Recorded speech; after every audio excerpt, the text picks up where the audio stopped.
mga kabangka, welcome back naman sa ating munting channel, Problema Lipahan channel. Kung gusto nyo po na update tayo sa video na upload ko araw-araw, pag-subscribe na lang po.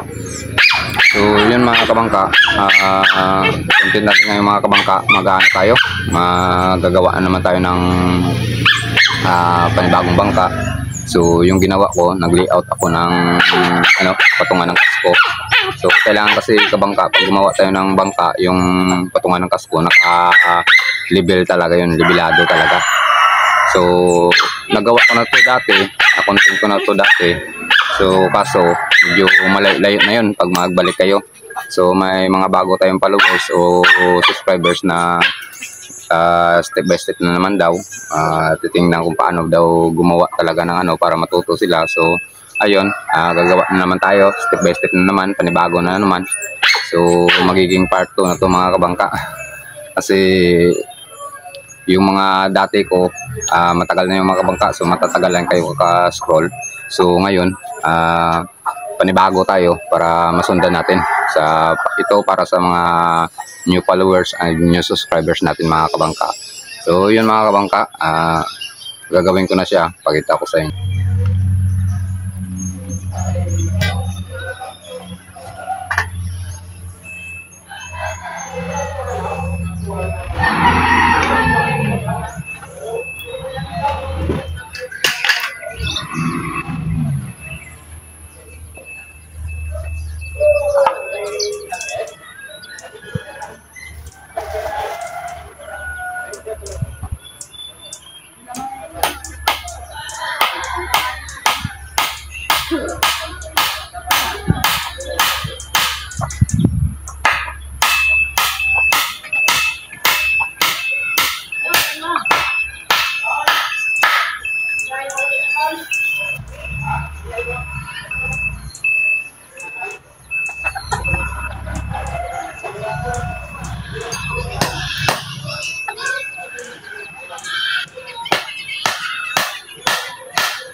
Save tutoy kon. Wala no. Ay mo ko brahay.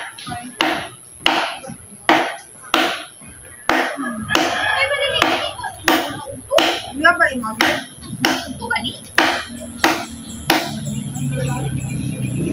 So yun na mga kabangka, kita nyo naman. Yan o.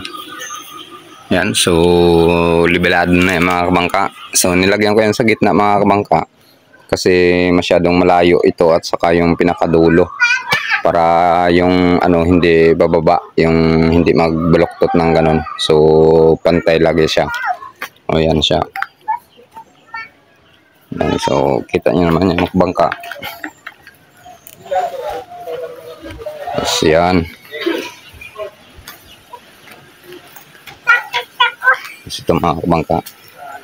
So mahaba kasi ito mga kabangka. Siguro yung haba ng gagawin natin mga kabangka.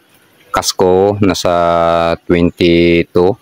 Tapos magdagdag pa tayo ng sampad or pamalong ng mga 2, 22, 23, 24. Tapos magdagdag pa tayo ng mga 2 din dito.